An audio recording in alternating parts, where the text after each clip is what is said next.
Hi friends, good morning అందరికీ. చూడండి friends, మాకు సీతాఫలం చెట్టు ఉంది. కాయలు చూడండి ఎలా ఉన్నాయో. ఈ కాయలు కోసి మగ్గ పెడదామని చెట్టు పైకి ఎక్కేసిన. చూడండి కనిపిస్తున్నాయా ఎలా ఉన్నాయో కాయలు.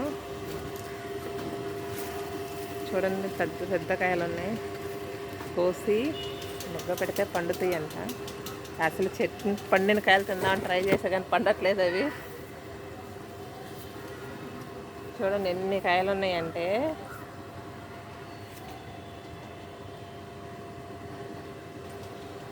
ఇప్పుడు కోస్తున్నాయి ఇవి.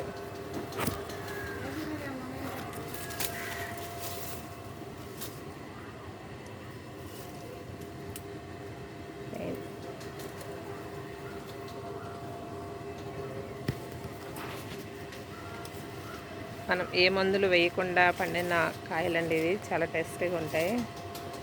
అందుకే పొద్దున్నే కోసేస్తున్నాయి వీటిని. బాయ్.